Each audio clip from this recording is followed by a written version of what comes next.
The great station of Kethamoran floated in the darkness between stars. It was bigger than most planets, made of gleaming metal and crystal that caught the light from distant suns. Inside its massive halls, representatives from hundreds of worlds gathered for the most important meeting in galactic history. Elder Vossatai stood at the center of the grand chamber. His body was made of living crystal that changed colors with his emotions.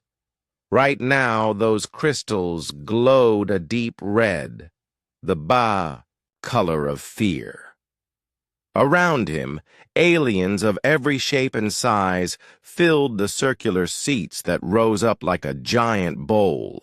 Some had wings, others had tentacles, and many walked on legs that humans would find strange. The ethereals were the oldest race in the galaxy. They had been traveling between stars when most other species were still learning to make fire. Their technology was so advanced that other races thought it was magic. When the ethereals spoke, everyone listened. That is why the chamber was so quiet as Vostai began to speak.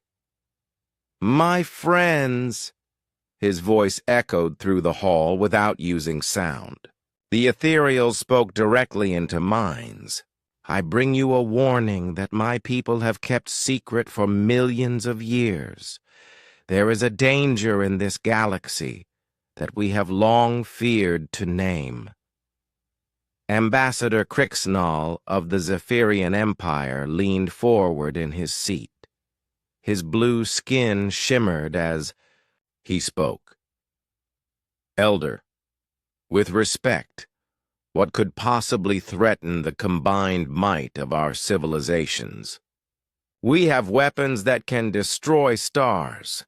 Our fleets number in the millions." Vossatai's crystals turned darker. "On the edge of this galaxy, in a small system orbiting a yellow star, there lives a species that calls itself human. Our oldest records speak of them with terror. The final words of our ancestors were simple. Never challenge them. Never provoke them. Never invite their attention." The chamber erupted in laughter. General Thurok of the Corvan Empire stood up, his massive form covered in thick armor. "You speak of primitives who have not even left their birth world. My scouts report they still fight with chemical explosives and metal projectiles. What threat could such backwards creatures pose?" "That is exactly what makes them dangerous," Vossatai replied, his voice growing urgent. "You think in terms of technology and firepower. You do not understand what they truly are." Director Malthon of the Science Coalition adjusted his mechanical limbs as he spoke. "Elder, I have studied their broadcasts. They are violent, yes, but they are also divided. They fight among themselves constantly. How could such a chaotic species threaten our ordered civilizations?" Vostai closed his many eyes. When he opened them, the crystals in his body had turned almost black. "You see their division as weakness. Our ancestors made the same mistake. Humans do not think like us. When we face a threat, we calculate odds and make plans. When they face a threat, they become something else entirely." "What do you mean?"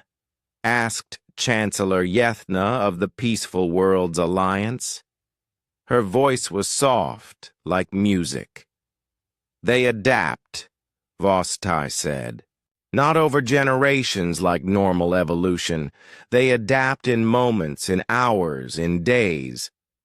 Show them a new weapon, and they will find 3 ways to defeat it before you can fire it twice."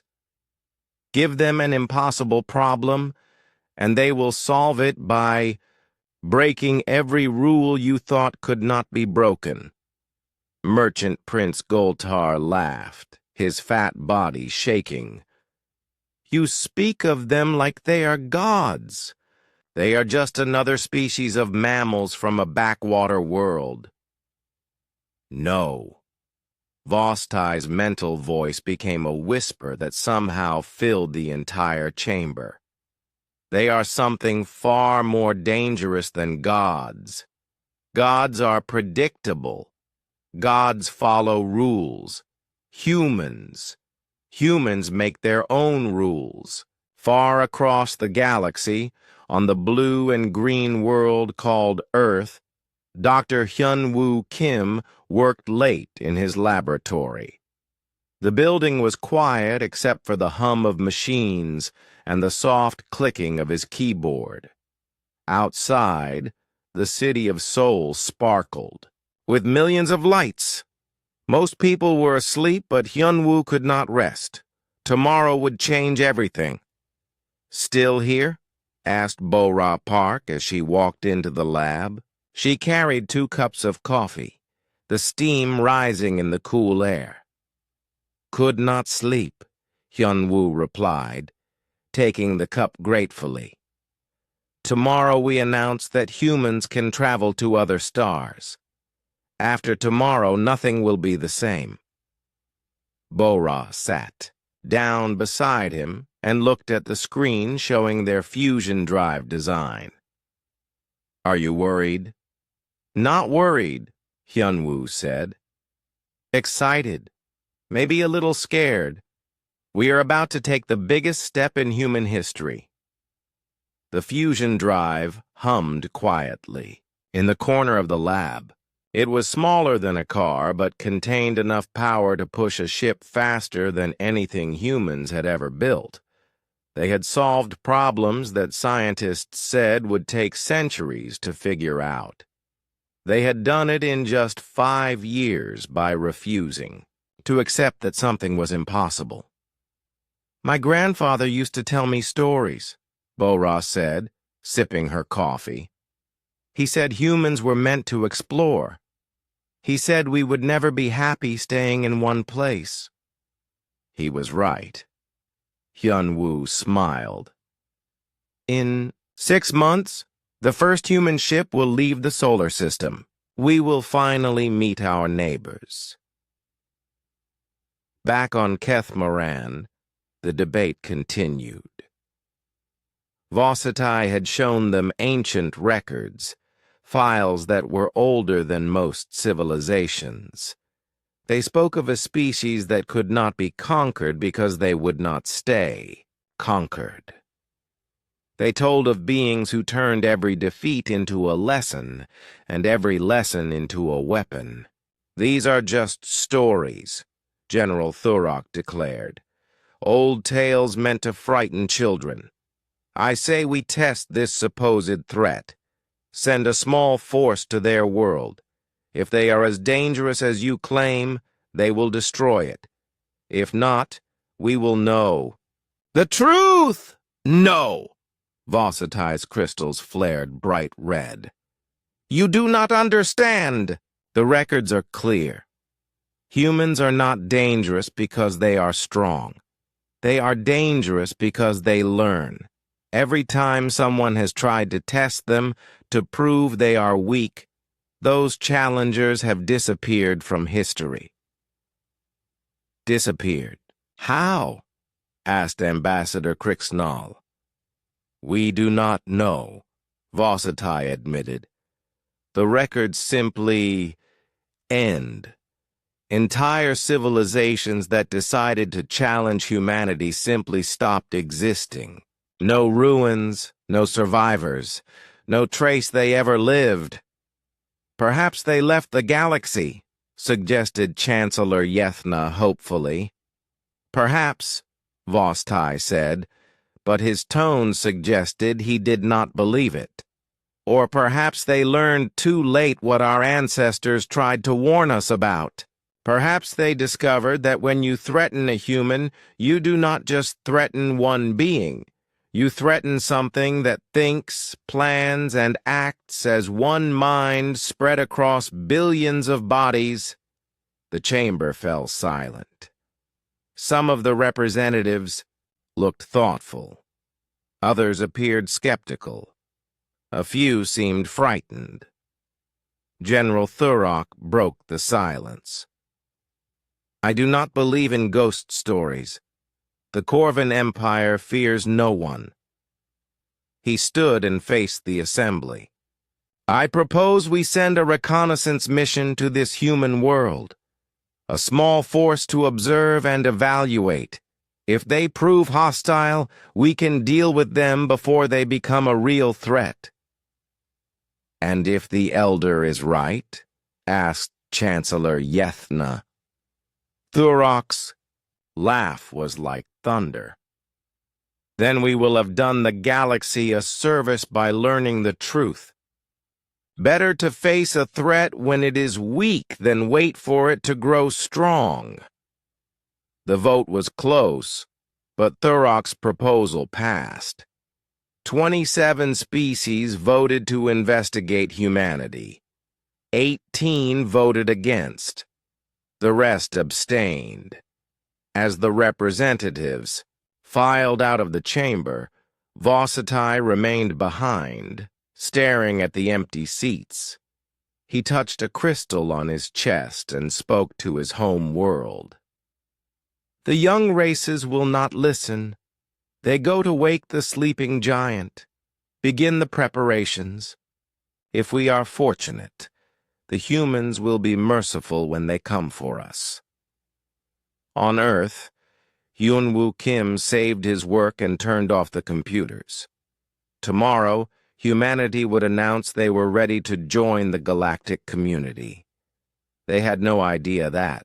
The galactic community was preparing to judge whether humanity deserved to exist. The greatest war in galactic history was about to begin, started by beings who thought they were conducting a simple scouting mission. 6 months had passed since the vote on Kethmaran. The galaxy continued its slow dance around the center, unaware that everything was about to change. In the darkness between stars, a Corvan fleet moved toward the small yellow sun that humans, called Sol. Captain Gorthvel, stood on the bridge of his warship, the Bone Crusher. His thick armor gleamed under the red lights of the Corvan vessel. Around him, his crew worked at stations designed for beings twice the size of humans. The Corvans were warriors by nature, bred for conquest and domination. They had never met an enemy they could not defeat. How much longer until we reach the human system? Gorthvel asked his navigation officer. 2 days, Captain, replied Lieutenant Vextar. Our sensors show increased activity around their planet. They appear to be launching primitive vessels. Gorthvel laughed, a sound like rocks grinding together. Let them come. It will save us the trouble of hunting them down one by one. Behind the Corvan fleet, hidden by advanced stealth technology, an ethereal observer ship followed at a safe distance. On board, Commander Yesatai watched the approaching disaster with growing dread. He had tried to convince his people to warn the humans, but the Council of Elders had decided that some lessons could only be learned through pain. Perhaps the humans will surrender quickly, his aide suggested hopefully. Yestai's crystals dimmed. No, I have studied their history. Humans do not surrender, they adapt. The human ship New Dawn floated in space just beyond Pluto. It was humanity's first true interstellar vessel, built with the new fusion drives that Dr. Hyun-Woo Kim had perfected. The ship was small compared to the massive vessels other species used, but it represented something miraculous to the humans who built it. Captain Jin-Ho Lee stood on the bridge, looking out at the stars. He was a former military pilot who had been chosen to lead humanity's first mission to another star system. Beside him, Chief Engineer So-Young Choi monitored the fusion drive systems. She had helped design the engines that would carry humanity to the stars. All systems are green, So-Young reported. We are ready for the jump to Alpha Centauri. Good, Jin-Ho replied. Send the final message to Earth. Let them know we are beginning humanity's first journey to another star. They had no idea that death was racing toward them through the darkness. 3 hours later, the Corvan fleet dropped out of faster-than-light travel at the edge of the solar system. Gorth Vel immediately ordered his ships to scan for human vessels. They found the new dawn almost instantly. One ship, Captain, reported his sensor officer. Very small. Primitive fusion drive. No significant weapons. Perfect. Gorth Vel smiled, showing teeth like broken glass. Signal the other ships. We will destroy this vessel and then move on to their home world. The High Command wants to see how humans react under pressure. The Corvan plan was simple. Destroy one human ship and see what happened. If the humans were strong, they would fight back and reveal their capabilities. If they were weak, the Corvans could conquer them easily. Either way, the galaxy would learn the truth about humanity. On the new dawn, So-Young was the first to notice something wrong. Captain, I am reading multiple contacts dropping out of hyperspace. Large ships, unknown configuration. Jin-Ho felt his stomach drop. How many? 12 vessels, sir. Each one is at least 10 times our size. The bridge crew exchanged worried glances. They had hoped that first contact would be peaceful. Earth's leaders had prepared speeches about friendship and cooperation. They had never seriously considered that aliens might be hostile. Open a communication channel, Jin-Ho ordered. All frequencies. A moment later, the main screen flickered to life. The face that appeared made several crew members step backward. Gorth Vel looked like something from humanity's worst nightmares. A creature of armor and scars and cold, calculating. Ice. I am Captain Jin-Ho Lee of the Earth vessel New Dawn, Jin-Ho said, keeping his voice steady. We come in peace, seeking friendship with other species of the galaxy. Gorth Vel studied the human for a moment. So small, so fragile looking. How could such weak creatures inspire fear in beings like the ethereals? I am Captain Gorth Vel of the Corvan Empire, he replied. You will surrender your vessel immediately. Any resistance will result in your destruction. Jin-Ho felt anger rise in his chest. These aliens had come to his home system and made demands without even trying to communicate. We are a peaceful exploration vessel. We have no intention of surrendering to anyone. Then you will die, Gorth Vel said simply. He cut the communication channel and turned to his weapons officer. Destroy them. The first Corvan blast struck the New Dawn amidships. The small human vessel shook like a toy in a hurricane. Emergency lights flashed red as damage reports flooded in. Hull breach in sections 4 and 5. So Young shouted over the alarms. "Life support is failing! Return fire," Jin-Ho ordered. "Sir, our weapons are designed for mining asteroids. They will barely scratch their armor." "Fire anyway." The New Dawn shot back with everything it had. Small laser beams and projectile weapons struck the Corvan ships like raindrops hitting a mountain. The alien vessels did not even slow down. A second blast tore through the New Dawn's engine section. So Young watched her beautiful fusion drive die in a burst of plasma and radiation. They were helpless now, drifting in space while the Corvan ships moved in for the kill. "Captain," So Young said quietly, "I can send one final transmission to Earth before they finish us." Jin-Ho nodded. "Do it." So Young's fingers flew over her controls, encoding a message that would travel faster than light back to Earth. It would take hours to arrive, but it would tell humanity everything they needed to know about their new neighbors. "Message sent, sir."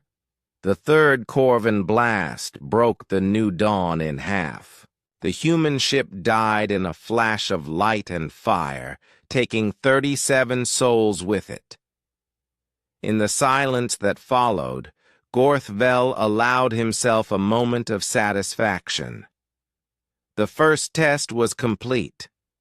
"Set course for the human homeworld," he ordered. "We will observe their reaction and report back to High Command." Back on Earth, Dr. Hyun-Woo Kim was giving a presentation to the United Nations when the message arrived. He was explaining how the fusion drive would revolutionize space travel when an aide rushed onto the stage and whispered in his ear. Hyun-Woo's face went pale. He stepped up to the microphone and spoke in a voice that shook with barely controlled emotion. "Ladies and gentlemen, I have just received word that the New Dawn has been destroyed by hostile alien forces. Captain Lee and his crew are dead." The assembly hall erupted in chaos. Representatives shouted questions in dozens of languages. Some demanded immediate military action. Others called for peace negotiations. President Min Soo-yoon took the stage. He was a small man with gray hair, but his voice carried the authority of someone who had served his country in 3 wars. "Citizens of Earth," he began, "today we learned that we are not alone in the universe.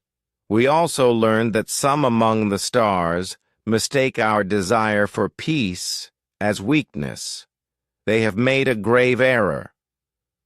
Within hours, every major government on Earth had declared a state of emergency.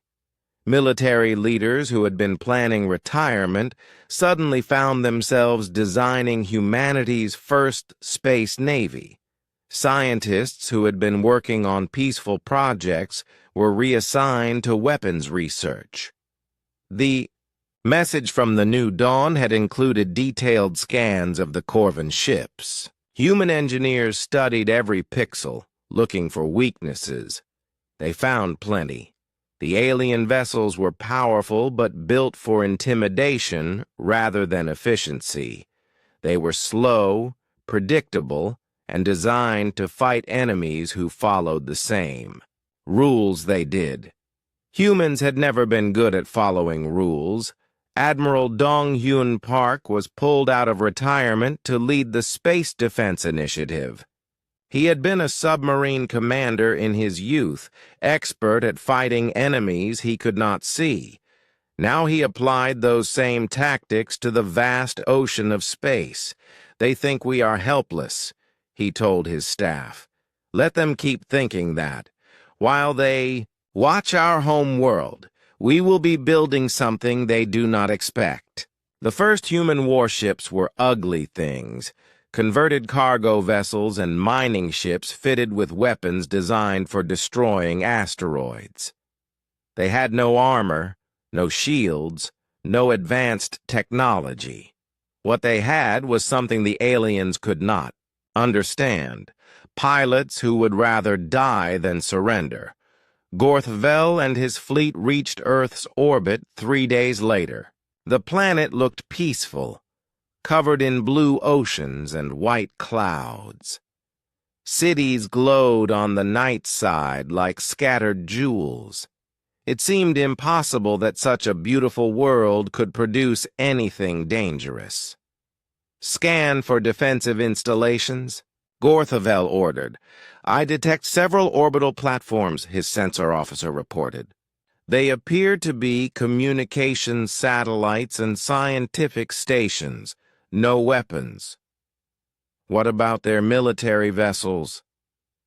Nothing significant, Captain. A few small patrol craft in the outer system. They pose no threat. Gorthvel smiled. The ethereals had been wrong. These humans were no different from any other primitive species.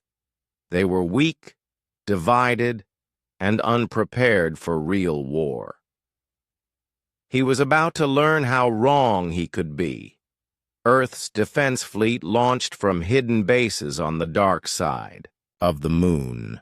200 ships, each one crewed by volunteers who had sworn to protect their home world or die trying. They moved in complete radio silence, using hand signals and predetermined patterns to coordinate their attack. The battle for Earth began at 1432 Universal Time on a Tuesday that would be remembered for 1,000 years.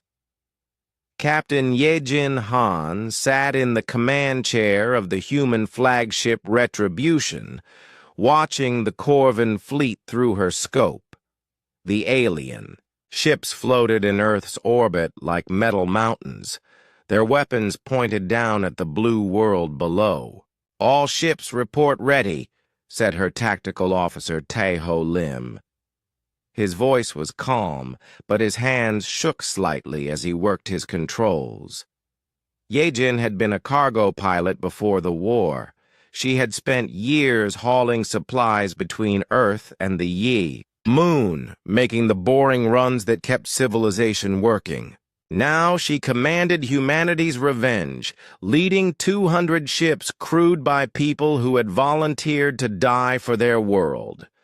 Remember the plan, she broadcast to the fleet. We hit them fast and hard. No mercy, no quarter. They killed our people.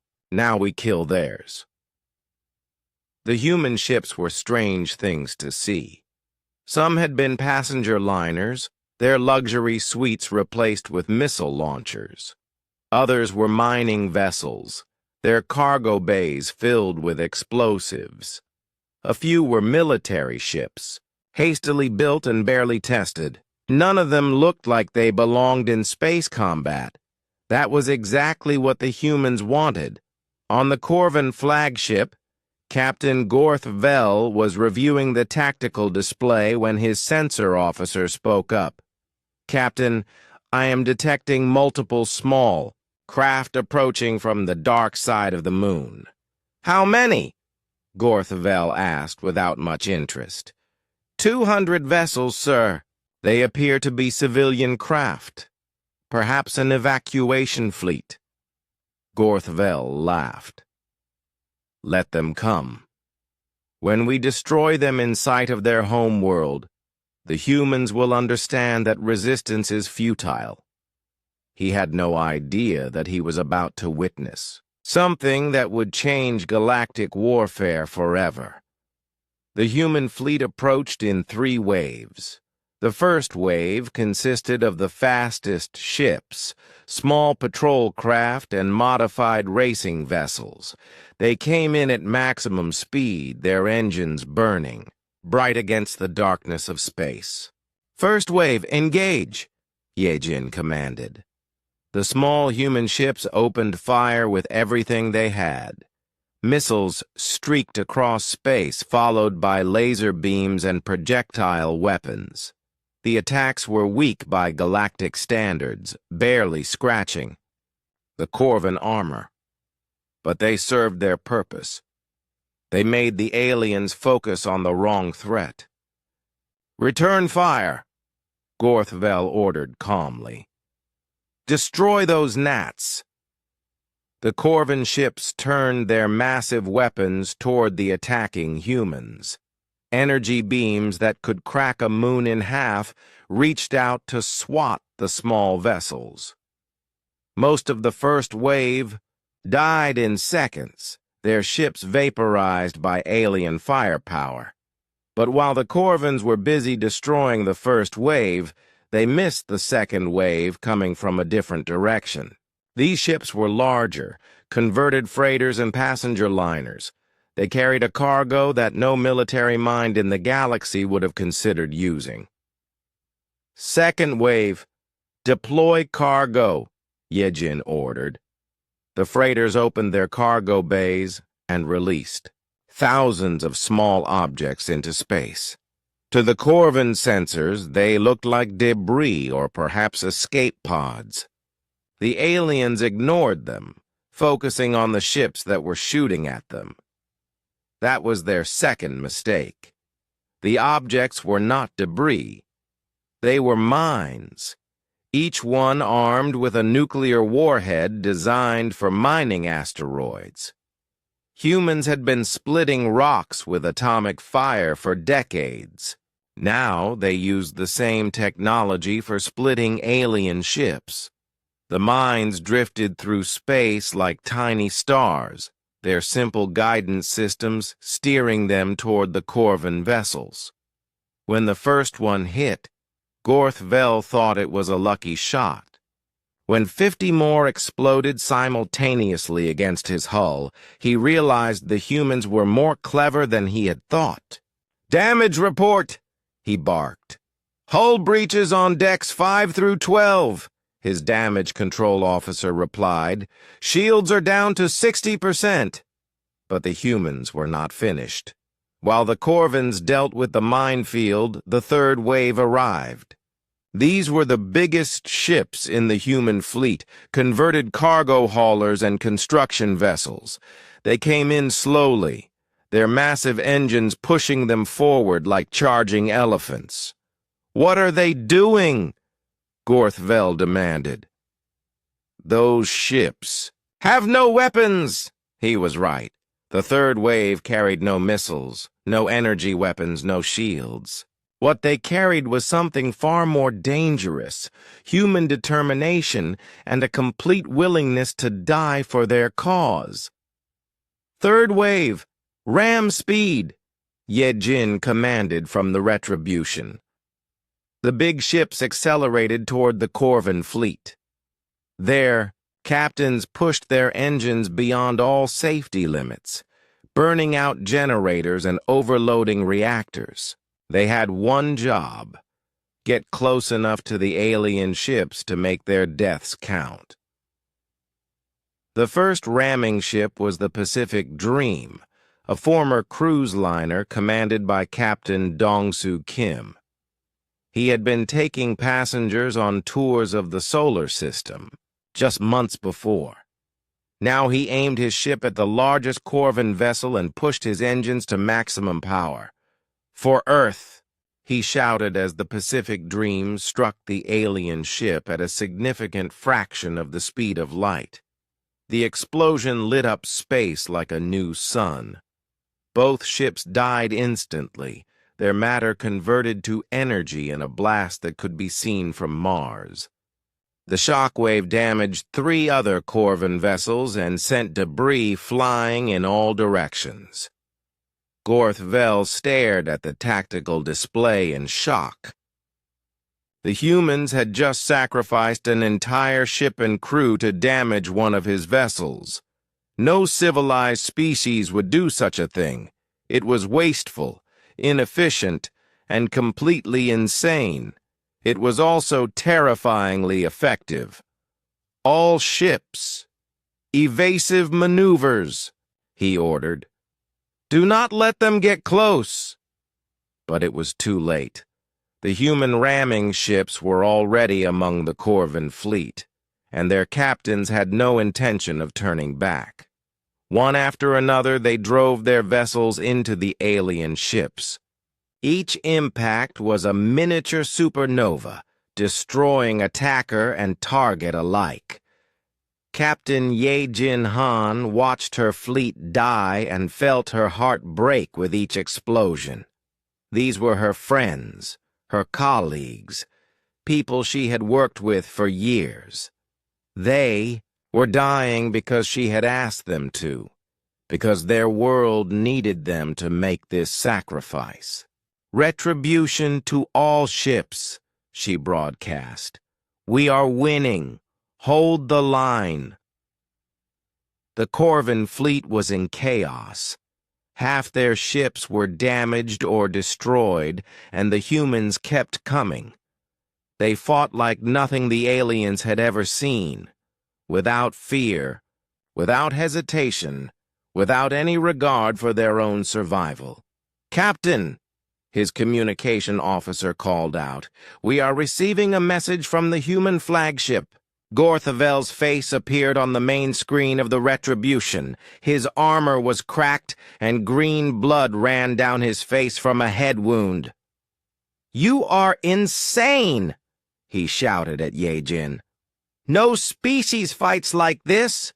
You are destroying yourselves!" Ye-Jin looked back at him with eyes as cold as space. "We did not start this fight. You came to our home. You killed our people. Did you think we would just surrender? This is madness. We offered you a chance to join the galaxy peacefully. By attacking our ships without warning, by threatening our world." Ye-Jin shook her head. "You do not understand humans at all. We do not surrender. We do not give up, and we never forget." The Retribution was the last human ship left intact. Around it, the wreckage of 2 fleets drifted in space. Of the 12 Corvan vessels, only 3 remained functional. Of the 200 human ships, only Ye-Jin's flagship still fought. But the battle was not over. "Tactical Officer Tai-Ho," Ye-Jin said quietly, "set course for the Corvan flagship." "Ramming speed." Tai-Ho looked at her with tears in his eyes. "Captain, we still have escape pods. The crew could survive." "No," Ye-Jin replied. "They need to learn. They need to understand what happens when you threaten Earth." The Retribution turned toward Gorthavel's ship and began to accelerate. The Yo, Corvan captain, watched in horror as the human vessel bore down on him. Even now, even when victory was impossible, the humans would not stop fighting. "Message for the galaxy," Ye-Jin said into her communicator. She knew the ethereal observer ship was watching. She knew her words would be recorded and transmitted to every civilized world. "We are humans. We do not ask for much. We want to explore, to learn, to make friends among the stars. But if you come to our world with weapons, if you threaten our people, if you mistake our desire for peace as weakness, then you will learn what we really are." The Retribution struck the Corvan flagship at maximum velocity. Both ships vanished in a ball of fire that briefly outshone the sun. When the explosion faded, only 2 Corvan ships remained functional. They limped away from Earth as fast as their damaged engines could carry them, leaving behind the wreckage of their fleet and the bodies of their comrades. On the hidden ethereal observer ship, Commander Yestai recorded everything. The tactical data, the human communications, the aftermath of the battle. He would take this information back to Keth-Moran, where the Galactic Council would finally understand what the elders had been trying to tell them. But he feared it was already too late. The humans had shown what they were capable of when threatened. Now the galaxy would react to that demonstration, and Yesatai knew how that story would end. On Earth, the celebrations were muted. Yes, they had won. Yes, they had driven off the alien invaders. But the cost had been enormous. 200 ships and their crews had died to save their world. Families mourned their lost heroes while governments prepared for the war they knew was coming. Admiral Dong-hyun Park stood in the command center, reading the reports from the battle. The news of the Corvan defeat spread through the galaxy like wildfire. In council chambers and military headquarters across 1,000 worlds, alien leaders stared at the battle recordings in disbelief. The humans had destroyed a superior force through tactics that no civilized species would consider using. On Keth-Moran, Elder Vostai stood before the emergency session of the Galactic Council. His crystals glowed with the deep purple color of sadness. Around him, representatives from hundreds of worlds argued and shouted in dozens of languages. "The humans are clearly a threat to galactic stability," declared General Thurok. His armor bore new scars from the rescue mission that had pulled him from the wreckage of his flagship. "They fight without honor, without mercy. They must be stopped before they spread their madness to other worlds." Ambassador Crixnall of the Zephyrian Empire nodded his agreement. "My intelligence sources report that Earth is building new warships at an alarming rate. They are preparing for total war." Director Zephron of the Technological Union leaned forward in his mechanical chair. "I propose we offer advanced weapons to any species willing to join a defensive alliance. Together we can contain this human threat before it grows beyond control." Vostai's mental voice cut through the chaos like a blade. "You still do not understand. You think this is about military power. You think you can solve this problem with bigger guns and more ships." "Then what do you suggest?" asked Chancellor Yethna of the Peaceful Worlds Alliance. "We cannot simply ignore what happened at Earth." "What happened at Earth was inevitable," Vostai replied. "Our ancestors tried to warn us. Humans are not dangerous because they are violent. They are dangerous because they learn. Every attack against them makes them stronger. Every defeat teaches them new ways to win." Merchant Prince Goltar waved his fat hand dismissively. "You speak in riddles, Elder. The humans won one battle against an unprepared force. They cannot stand against the combined might of the galaxy." "Cannot?" Vostai's crystals flared bright red. "Let me show you what humans are capable of when they put their minds to war." The Elder activated a holographic display that filled the center of the chamber. Images flowed past, showing Earth's transformation over the past months. Factories that had once built consumer goods now produced warships. Scientists who had been working on peaceful research were developing new weapons. Entire continents had been turned into military-industrial complexes. In 6 months, they have done what most species require decades to accomplish, Vostai continued. They have united their entire world behind a single purpose. They have converted their economy to total war production and they have done it without destroying their civilization in the process. The images showed human shipyards in orbit around Earth and Mars. Hundreds of new vessels were under construction, each one larger and more advanced than the converted civilian ships that had fought at Earth. "They adapt," Vostai said quietly. "That is what makes them unique. Show them a Corvin energy weapon, and they design better armor.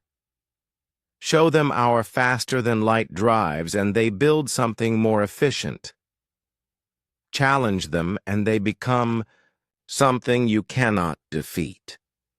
On Earth, the transformation was even more dramatic than the aliens suspected. President Min Soo-yoon had declared martial law, but it was barely necessary.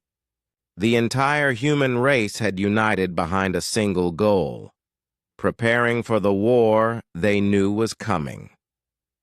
General Soo-jin Kang stood in the construction bay of Shipyard 7, watching workers install weapons on the newest human dreadnought. The ship was massive, larger than anything humans had ever built before. But it was just one of 50 similar vessels under construction in Earth's orbital facilities. "How long until the fleet is ready?" asked her aide, Colonel Young-sik Park. "The first wave will be complete in 3 months," Soo-jin replied. 500 ships, all equipped with the new weapons Dr. Nam has developed. Dr. Young-ho Nam was humanity's newest hero. The physicist had been working on theoretical particle research when the war began.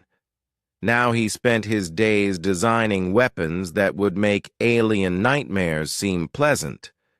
His latest creation was a missile that could fold space around itself, making it impossible to track or intercept. "The aliens think they know what we are capable of," Soo-jin continued.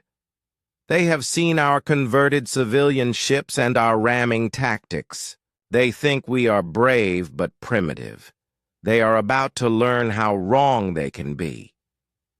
The second human fleet was different from the first in every way. These ships were built for war from the ground up, designed by engineers who had studied every scrap of alien technology they could find. They were faster than Corvin vessels, more heavily armed than Zephyrian cruisers, and equipped with stealth systems that made them invisible to most sensors. But the real difference was not in the ships themselves. It was in the crews that operated them. Captain Do-hyun Lee had been a mathematics professor before the war. Now he commanded the dreadnought Newton's Revenge, leading a squadron of 20 ships toward the Corvin border worlds.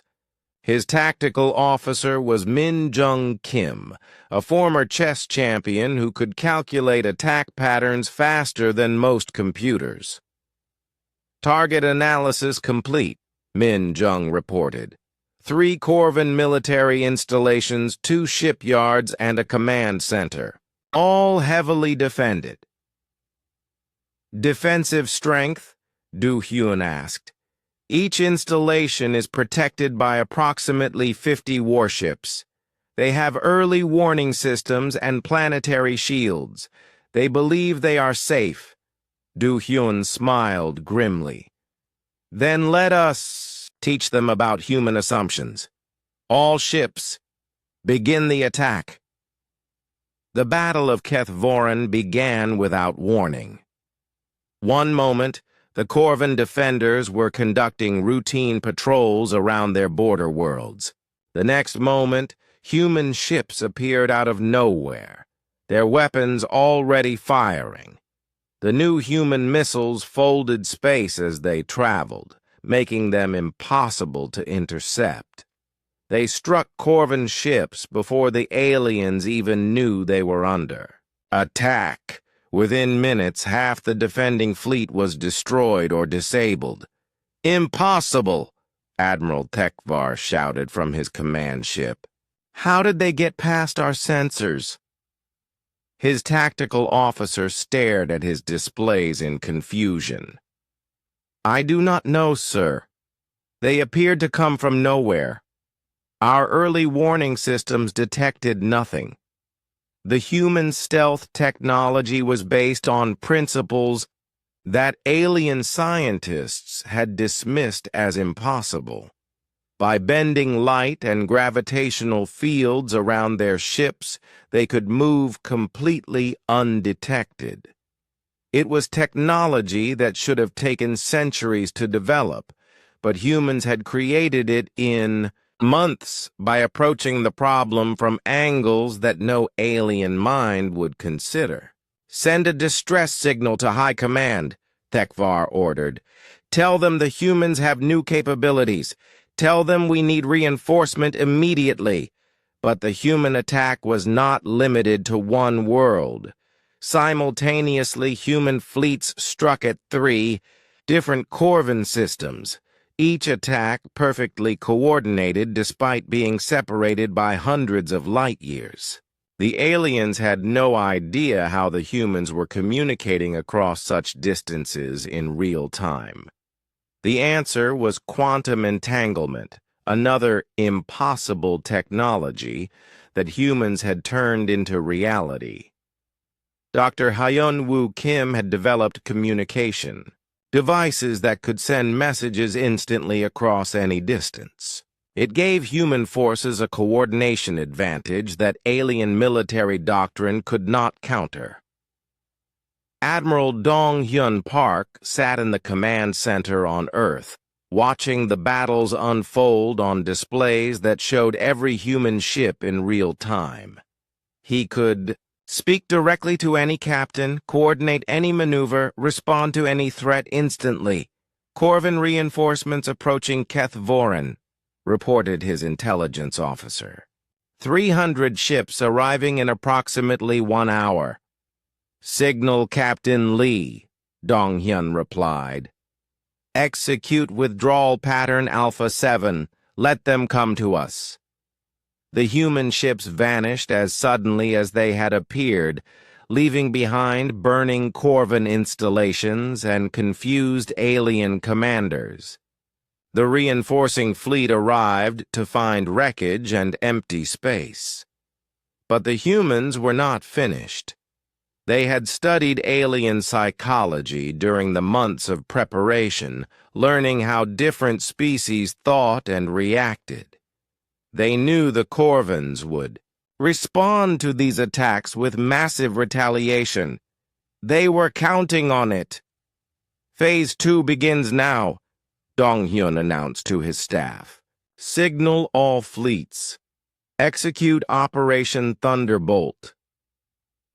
Operation Thunderbolt was the most ambitious military campaign in human history. While the galaxy focused on the attacks against Corvin border worlds, human fleets struck at targets across 50 different star systems, supply depots, communication relays, isolated outposts, anything that supported the growing alliance against Earth. The aliens had expected humans to fight like primitives, using brute force and desperate tactics. Instead, they found themselves facing a perfectly coordinated campaign that struck at their weaknesses while avoiding their strengths. Human forces appeared, completed their missions, and vanished before defenders could respond. On Keth Moran, the emergency session of the Galactic Council devolved into chaos. Representatives accused each other of leaking intelligence to the humans. Military leaders demanded immediate action. Civilian governments called for peace negotiations. "How are they doing this?" General Thurok demanded.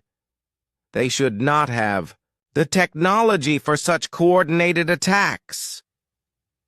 Vostai's crystals pulsed with resignation. They are doing it because they are human. They do not accept limitations. They do not follow rules. The Grand Alliance fleet was the largest military force ever assembled in the galaxy. 10,000 ships from 37 different species formed a wall of metal and energy that stretched across space for hundreds of kilometers. Each vessel bristled with weapons capable of reducing planets to dust. Their combined firepower could sterilize entire star systems. Supreme Commander Thekzal of the Hegemony stood on the bridge of the Alliance flagship Galaxy's Judgment. Around him, holographic displays showed the positions of every ship in the massive fleet. The sight filled him with confidence. No single species, no matter how clever or determined, could stand against such overwhelming force. "Status report," he commanded. "All fleets report ready, Supreme Commander," replied his aide, a Zephyrian officer named Kolnex. "The human home. System is 12 hours away at maximum speed." "Excellent," Thekzal smiled with satisfaction. "Signal all ships. We advance to end the human threat once and for all." The Grand Alliance had learned from the Corvan defeat. They brought overwhelming numbers, advanced technology, and careful planning. They had studied human tactics and prepared countermeasures for every strategy the primitives might attempt. Nothing could go wrong. They had no idea that they were flying into the most carefully prepared trap in military history. On Earth, Admiral Dong-Hyun Park stood in the command center, watching the approaching alien fleet on his displays. Around him, human officers worked at stations that hummed with technologies the galaxy had never seen before. The room was quiet, except for the soft beeping of computers and the occasional whispered report. "Enemy fleet will reach the outer system in 11 hours and 43 minutes, reported his tactical officer, Colonel Subin Jang. "All defense platforms are online," added Weapons Coordinator Major Ji-Hoon Baek. 300 orbital fortresses, each one equipped with the new reality-warping cannons. Dong-Hyun nodded calmly. The past 2 years had transformed not just Earth's military capabilities, but the entire human understanding of physics and engineering. Dr. Young-Ho Nam's research. Teams had unlocked secrets that alien scientists claimed were impossible. They had built weapons that manipulated space and time itself. "Signal the colonial fleets," Dong-Hyun ordered. "Begin the final phase of Operation Prometheus." While the Grand Alliance focused on Earth, believing they were about to crush humanity's home world, human fleets were already moving toward their target. Not the Alliance fleet itself, but something far more valuable. The home worlds of every species that had joined the attack on Earth. Captain Wu Jin Song commanded the 3rd Colonial Fleet from the bridge of the dreadnought Prometheus Unbound. His fleet of 100 ships was heading toward the hegemony capital world of Thekmiran, where billions of aliens lived in cities that had never known war. "Target confirmed," reported his navigation officer, Lieutenant Yoon Hai Kim. "Thekmiran system. Heavily populated, minimal military presence." "Good," Wu Jin replied. "Signal the fleet. Remember the rules of engagement. Military targets only. We are not here to commit genocide. We are here to teach them that actions have consequences." The human strategy was simple but devastating. While the aliens brought their entire military force to attack Earth, human fleets would strike at the undefended homeworlds left behind. It was a tactic that required perfect timing, complete coordination, and the willingness to risk everything on a single massive gamble. It was, in other words, completely human. The first sign that something was wrong came when the Grand Alliance fleet was still 6 hours from Earth. Communication relays throughout the galaxy began going offline. Supply depots reported attacks by unknown forces. Home defense fleets sent desperate messages asking for help before falling silent. "What is happening?" demanded Supreme Commander Thexal. "How are the humans attacking our rear areas when their entire fleet is defending Earth?" Intelligence Officer Velthar studied his displays with growing alarm. "Sir, I am receiving reports of human attacks on 47 different star systems. That is impossible. They cannot have that many ships." "Show me the tactical display," Thexal ordered. The holographic map of the galaxy appeared above the command deck, showing the positions of known human forces. Red dots marked attack sites across hundreds of light years. The pattern made no sense. The humans would need thousands of ships to mount such a widespread campaign. "Sir," Velthar said quietly, "I think we have been deceived. The human forces we observed at Earth might not be their entire fleet." The truth was even worse than Velthar suspected. During the 2 years since the Corvin attack, humanity had not just been building warships. They had been building entire fleets in secret locations throughout the solar system. Hidden shipyards in the asteroid belt, construction facilities in the outer planets, assembly points beyond the reach of alien sensors. Dr. Hyun-Woo Kim's fusion drive technology had made it possible to build ships faster than anyone thought possible. Dr. Young-Ho Nam's advances in automation meant that human factories could work around the clock without rest. Most importantly, humanity's unified global government had devoted the resources of an entire world to the single goal of preparing for galactic war. The result was a human fleet that numbered not in the hundreds, but in the thousands. "Emergency. Communication from Thekmiran," reported the Grand Alliance communication officer. "The capital is under attack. They are requesting immediate assistance." Similar messages flooded in from across the galaxy. The Zephyrian homeworld was burning. The Corvin Empire's core systems were under siege. The Peaceful Worlds Alliance was discovering that pacifism offered no protection against human fury. Supreme Commander Thexal stared at the reports in growing horror. His brilliant plan to destroy humanity had left every member species home, world defenseless. The humans had turned the Alliance's strength into its greatest weakness. "Order the fleet to return home," he commanded. "We must defend our worlds." "Sir," his aide replied nervously, "if we turn back now, we leave Earth unconquered. The humans will have won. If we do not turn back, we will have no homes to return to." But it was already too late. The human attacks had been timed perfectly.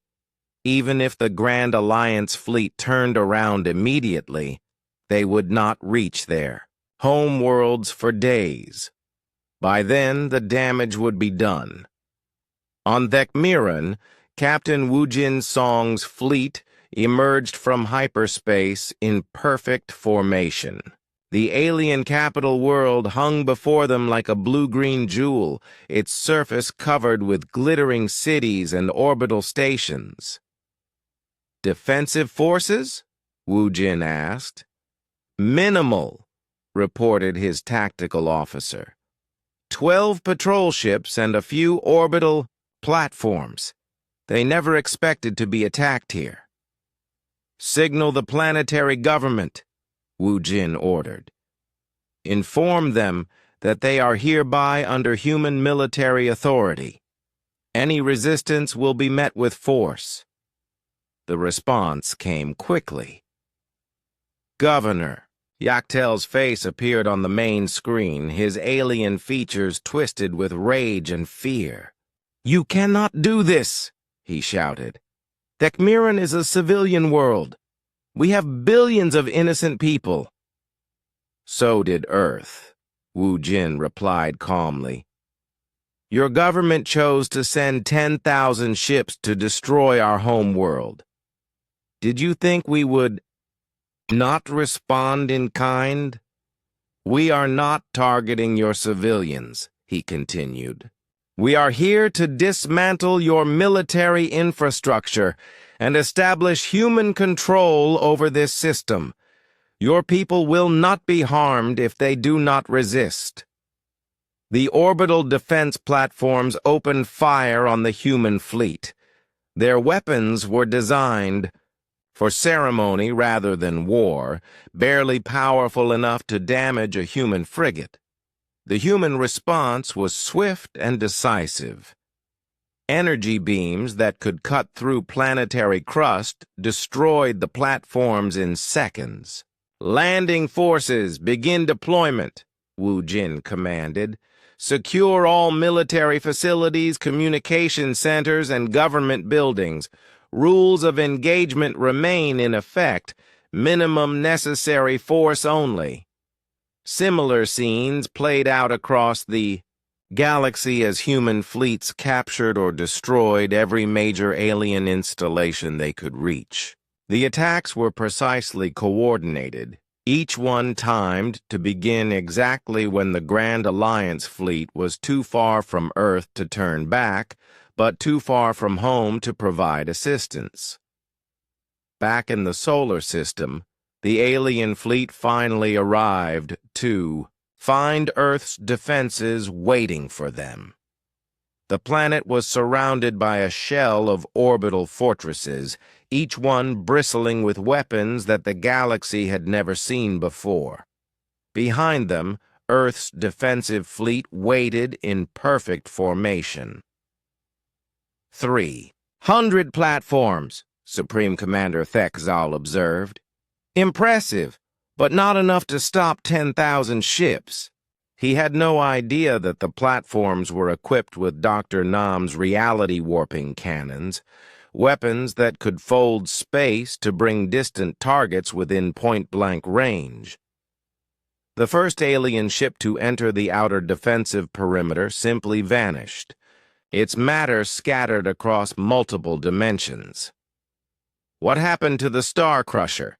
demanded the fleet's tactical coordinator. "Unknown, sir. It simply ceased to exist. A second ship vanished, then a third." The alien fleet began to spread out, trying to reduce the effectiveness of the unknown weapons. That was when Earth's mobile defenses joined the battle. Admiral Subin Jang commanded the Sol Defense Fleet from the bridge of the super dreadnought Terra's Wrath. Her fleet consisted of only 300 ships, but each one was a masterpiece of human engineering, equipped with technologies that alien science said were impossible.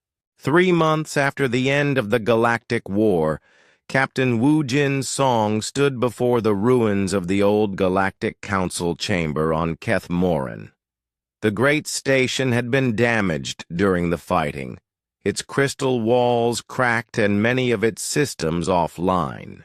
But it was still the symbol of galactic governance, and that made it the perfect place for what humanity had to say. Representatives from the surviving alien governments filled the remaining functional seats. Most looked defeated, their spirits broken by the swift and total nature of their defeat. A few appeared angry, resentful of the humans who had conquered their worlds without mercy. All of them were afraid of what would come next. Elder Vostai stood in his traditional place at the center of the chamber. His crystals glowed with a mixture of sadness and resignation. He had warned them this would happen, but even he had not expected the human victory to be so complete. "Citizens of the galaxy," Wu Jin began, his voice carried to every corner of the chamber by translation devices. "I stand before you as the first human ambassador to the galactic community. I speak for all humanity when I say that we did not want this war." Angry murmurs rose from the assembled aliens. Some shouted accusations about human aggression and brutality. Others demanded to know why their worlds remained under human occupation. Wu Jin waited for the noise to die down before continuing. "You attacked our exploration vessel without provocation. You threatened our home world with overwhelming force. You formed an alliance dedicated to our destruction. At every step, we offered opportunities for peace. At every step, you chose war instead." Governor Yaktel of Tekmiran stood up from his seat. "You destroyed our fleets. You occupy our worlds. You have made slaves of entire civilizations." "No," Wu Jin replied firmly. "We defeated your military forces. We dismantled your weapons of war. We removed your governments that chose aggression over diplomacy, but we have not enslaved anyone." He activated a holographic display that showed the current status of the occupied worlds. On every world under human administration, civilian life continues normally. Your people go to work, attend schools, practice their religions, and live their lives. The only change is that decisions about war and peace are no longer made by the governments that brought this conflict upon us. Former Supreme Commander Thekzal, now a prisoner of war, laughed bitterly. "You speak of mercy while you hold our worlds hostage. What is your true purpose, human? What do you want from us?" Wu Jin looked around the chamber, meeting the eyes of as many representatives as possible. "We want to ensure that this never happens again. We want to build a galaxy where species can explore and trade and learn from each other without fear of unprovoked attack." "And you will rule this galaxy, I suppose?" asked Ambassador Crixnall of the Zephyrian Empire. "No," Wu Jin said, and the simple word echoed through the chamber like thunder. "We have no desire to rule over other species.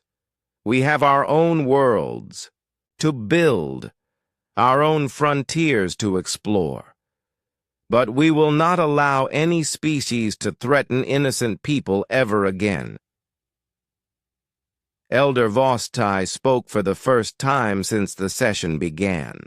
"What are you proposing?" Ambassador Song. "A new galactic order," Wu Jin replied. "One based on mutual respect and peaceful cooperation. One where disputes are settled through negotiation rather than warfare. One where no species has the right to attack another simply because they believe themselves superior." He paused, letting his words sink in before continuing. "We are prepared to return administrative control of your worlds to your own people. We are prepared to help rebuild what was destroyed in the war. We are even prepared to share some of our technological advances to help your civilizations prosper." The chamber erupted in surprised murmurs. This was not what the aliens had expected from their conquerors. "But," Wu Jin continued, his voice cutting through the noise, "there will be conditions." The murmurs died away as everyone waited to hear the human demands. First, all member species of the new Galactic Federation will agree to binding non-aggression treaties. Any unprovoked attack on another member species will result in immediate intervention by Federation peacekeeping forces. Second, all weapons of mass destruction, planet killers, star breakers, reality bombs, will be dismantled under Federation supervision. No species needs such weapons for legitimate defense. Third, all member species will contribute to a joint exploration and research initiative. The galaxy is vast, and there is room for everyone to grow and prosper without stepping on each other. Former General Thurok of the Corvan Empire struggled to his feet, his body still bearing the injuries from the Battle of Earth. "And if we refuse these conditions?" Wu Jin's expression remained calm, but his eyes grew cold. "Then you will remain under human administration until you are ready to join civilized society.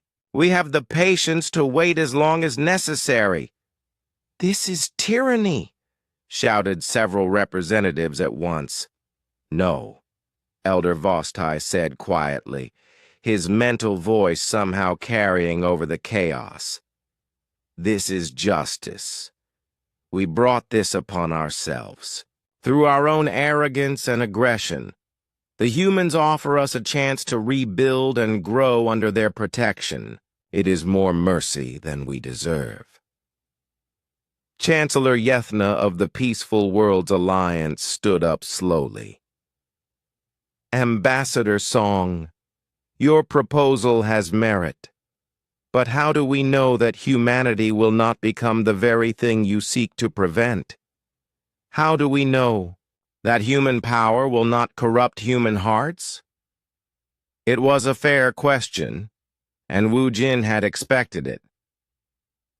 "Because we remember what it was like to be the victims of unprovoked aggression.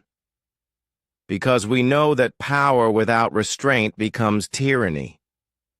And because we have something that many species seem to lack, we have learned to work together instead of constantly fighting among ourselves." Dr. Hyun-Woo Kim, now serving as Earth's science ambassador, stepped forward from the human delegation. "We offer to share our greatest discovery with all member species of the Federation. Not our weapons technology, but something far more valuable. Our techniques for global cooperation and resource management. You see," Dr. Kim continued, "the greatest human achievement was not building faster ships or more powerful weapons. It was learning to unite an entire planet behind common goals without destroying our individual cultures and identities." Over the following days, the representatives debated and argued and gradually came to accept the new reality. Some species, like the Peaceful Worlds Alliance and the remnants of the ethereal civilization, embraced the human proposal immediately. Others, like the Corvan Empire and the Technological Union, resisted until they realized they had no choice. 1. By 1, the alien government signed the Federation Charter. In return, human occupation forces began withdrawing from their worlds, replaced by smaller peacekeeping units and technical advisors who helped rebuild what the war had destroyed. The transformation was not immediate, but it was remarkable. Species that had been enemies for centuries found themselves working together on joint research projects. Trade routes that had been disrupted by constant warfare reopened and flourished. Exploration missions ventured into previously unexplored regions of the galaxy, crewed by mixed teams from dozens of different worlds. 2 years after the Federation's founding, Ambassador Wu Jin Song stood once again in the rebuilt council chamber on Keth Moran. This time, the hall was filled with the sound of productive debate rather than angry accusations. Representatives worked together to solve problems rather than arguing about who to blame for them. Elder Vostai approached him after the session ended. The ancient being's crystals now glowed with warm blue light, the color of contentment and hope. "Ambassador," the ethereal said, "I owe you an apology. When the war began, I feared that humanity would destroy galactic civilization. Instead, you have saved it." "We had help," Wu Jin replied. "Your warnings gave us time to prepare. Your people's neutrality allowed us to focus on our real enemies, and your knowledge of galactic history helped us understand what we were really fighting against." "What do you mean?" Wu Jin smiled. "We were not fighting against other species, Elder. We were fighting against the idea that might makes right. We were fighting against the belief that advanced technology gives someone the right to dominate others. We were fighting for the principle that all intelligent beings deserve respect and dignity, regardless of their species or their level of technological development." Vosatai's crystals brightened. "You sound like teachers rather than conquerors." "That is exactly what we are," Wu Jin agreed. "The war was simply a very harsh lesson that some students required before they were ready to learn. As the years passed, the Galactic Federation grew and prospered. New species were welcomed as members when they demonstrated their commitment to peaceful coexistence.